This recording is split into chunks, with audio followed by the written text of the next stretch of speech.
In this episode, we are going to be talking about something called Tailwind CSS, because in our rent-a-car app with Vue in October, we are going to be needing some CSS system. And that system is going to be Tailwind for this series. So what is Tailwind? Tailwind is a utility-first CSS framework for rapidly building custom user interfaces. Now, what that actually means, I'm going to show you in this episode through some examples, of course. We are going to first install Tailwind, and then I'm going to show you some examples and why I think it's a good idea to use Tailwind or similar frameworks on projects like these. Okay, so now I'm in my Vue rent-a-car root, and I'm going to cd into app, and we are going to install Tailwind CSS. So we do npm install Tailwind CSS save. Okay, now that this is installed, so Tailwind CSS uses post CSS. It runs through it. So we need to configure that. And we are going to go into our code editor and open up postcss.config.js file, in which we are going to just paste this in. So I'm using this slint disable right here because I don't want my linter to lint this file. And so postcss config.js, if you didn't install any linter, you of course don't have to do this. So we are calling Tailwind CSS auto prefixer, and we are setting them up as plugins right here. The important thing to note right here is this Tailwind.js file. So what this does is this is the configuration for our Tailwind.css, and I'm going to show you that configuration a bit later. But first of all, we have to initialize it because we don't have this Tailwind.js file yet. So I'm just going to save this, turn this off, and we're going to go right here and do something like node modules, so bin tailwind init. So this is going to initialize our tailwind.js file. So let's do this. And now we have that file right here. If I go to my code editor, as you can see, tailwind.js is right here. Okay, now this is done. Tailwind is installed. Now we just have to create our CSS files and then import them into our application. So now I'm going to go into src assets.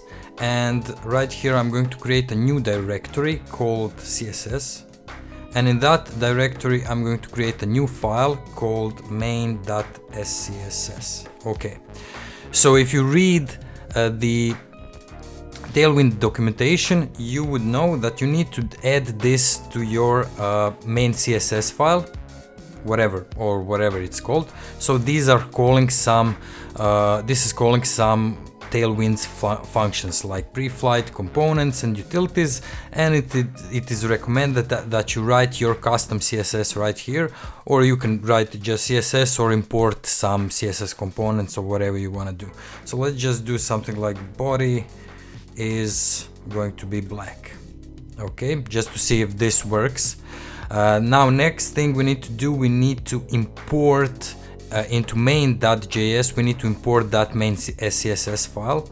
So I'm just going to do import and assets CSS and main.scss. Okay. Now to see if this works, we just run npm run serve. As you can see, we can access it through localhost 8080. So I'm just going to go to my browser, go to a localhost 8080, refresh the page, and as you can see, the page is black. So what we can do right now is we can go to main.scss and change it to be white. Save it. Now, as you can see, our page turned white. Okay, let's test out if Tailwind CSS works. So I'm just going to go to my home, make this be an actual div tag, and right here I'm just going to add another div tag and set its class to be, let's say, bg black, right? Next thing, we're going to have a padding of 4, and the text is going to be white, and right here I'm just going to say hi. Okay, so save this. go to our code editor, and as you can see, we have this div with black background with some padding, and the text in it is high. So this is Tailwind CSS at work. Now let's build this application and just see how big is this Tailwind CSS, actually CSS. So now I'm going to build my application, so npm run build. And as you can see, we have this file right here, this CSS app. So if we go to our code editor, you can see that we have this dist folder right now, and you have this application right here. But what's interesting is that this file is 303 kilobytes. So that's a big CSS file, and we didn't style anything just yet.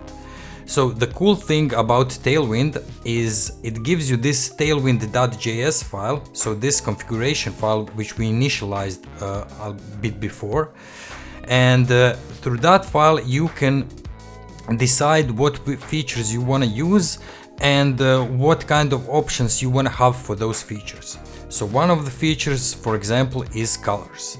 So we don't need all of these colors, right? So we are just going to remove them.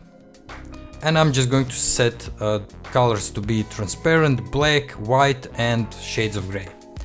Later in this series, I'm probably going to behind the scenes set some colors which we are going to be using in our application, but for now we're just going to be using grays. Okay, next thing, you can see screens. So screens are very interesting because, and Tailwind CSS is very interesting because you can through HTML actually run some media queries. So this is what's called SMMDLGXL, right? But when you remove few of these, then your CSS file is going to get drastically smaller. But we are not going to be removing them because you probably need, for most of web projects right now, at least 3 or 4 breakpoints. So we're going to leave that. You can leave the fonts on, maybe text size. You can maybe change text sizes if you don't use that many of them. So for font weights, we can just do something like leave it to have just light, normal, and bold, but I deleted it. So remove this and remove this, right? So we just want to have light, normal, and bold fonts. Okay, so these are the options. You can go through them. We are not going to waste that much time on it right now. So you can set this up however you want. But what's interesting right here is this bottom part where you can completely turn off some of the features or set them to be either responsive or to have hover and focus. So if you don't want this to be available, like we don't want, I don't want to set background attachments through HTML, I would just do something like false. Background colors are okay, background position also false, repeat false, and false. Okay, and that's it.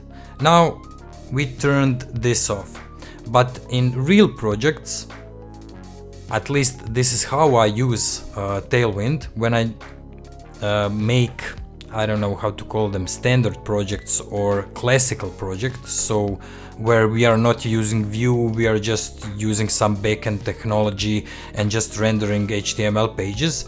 Then in most cases, I will turn most of this off and use Tailwind as a utility library.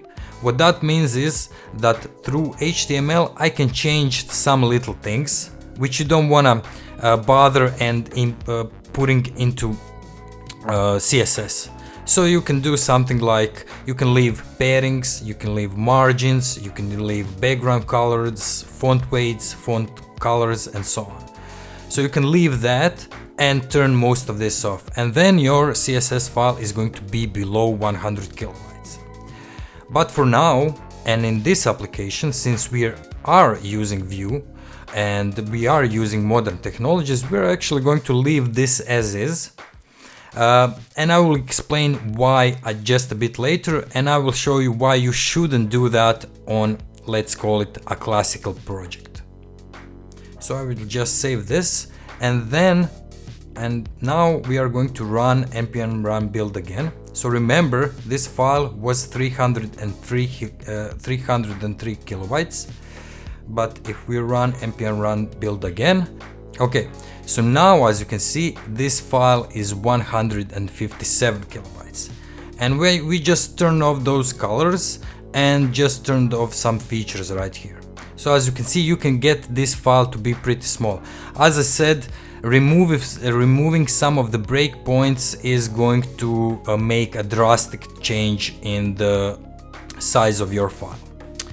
Okay, so there's one thing I'm just going to do, and I'm going to go to my dist folder, to this CSS folder, and I'm going to copy this file and paste it into the root of my project, right here. Turn it off. And this is because if I go to home.view right now and I start writing something like pt, as you can see, I get code completion right here. So text, as you can see, 2XL, so this is going to be big text, small text, so on. Okay, now I don't know if your code editor could do that, but PHP Storm is automatically going to figure out CSS files and then offer you auto-completion for them. That is why I'm just putting this right here. And okay, so let's do something with Tailwind and show you why it's a good idea to use it with projects like this. So what I'm going to do now, I'm just going to create a button, and that button is going to have a class of, now as I said, please read Tailwind's documentation. You have all this explained right there, and as you will see, classes that we are using are actually pretty easy to remember. So this button is going to have a background of gray, so we have a gray color. It's going to have a padding on y-axis of, let's say, 5. No, let's put it to 3, and it's going to have padding on x-axis to be, let's say, 5. Okay, now it has a background gray. Let's add the color to the text to be, text is going to be white, so we are going to have a white text for it. And text size, text is going to be, let's say, 2XL, so it's going to be pretty large text. And we are just going to add something right here and call it, this is a button. Okay, save this. And of course I forgot to run npm run serve, so I'm just going to do that right now. Now if I go to my browser and refresh this page, as you can see, this is a button. We got all of our stylings.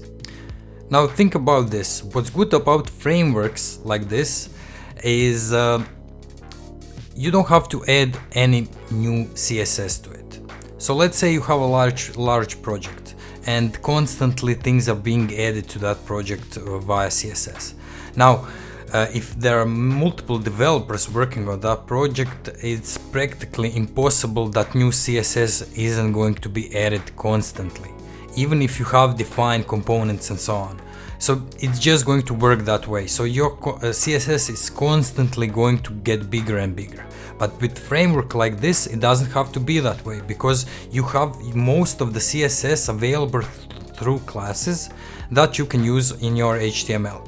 And when you want to change something, you just change it in the HTML and that's it. You don't have to add any more new CSS. Now, there is a problem with that, of course.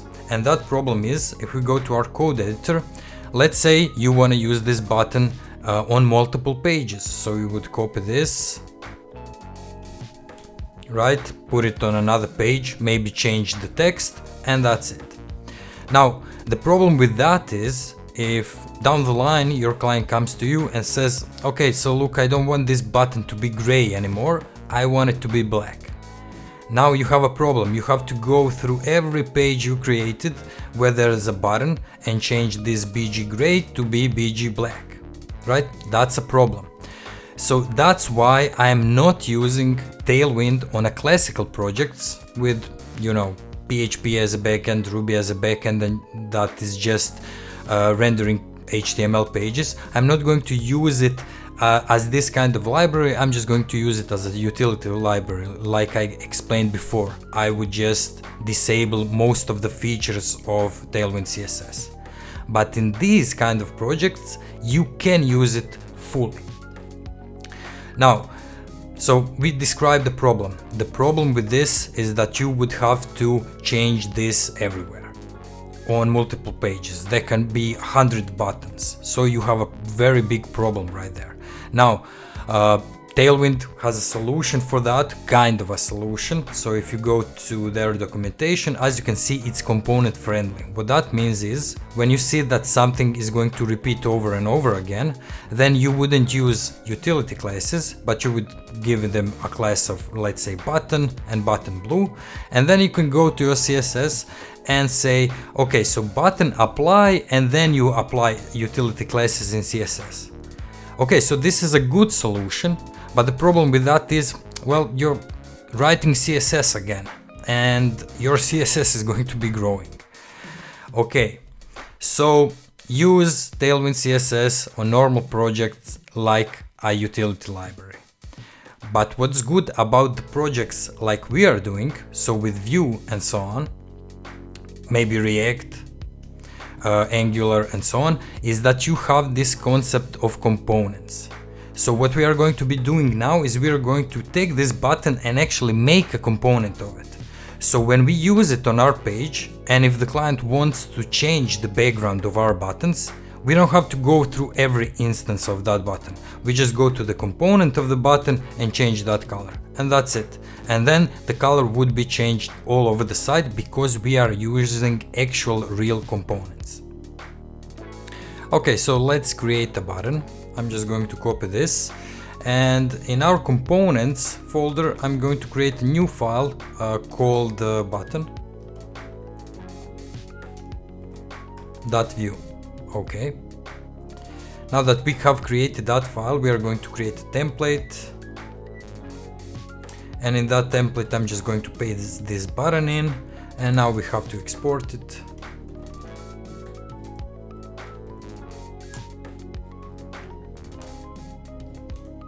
And the name is going to be button for now. Okay, fix this file.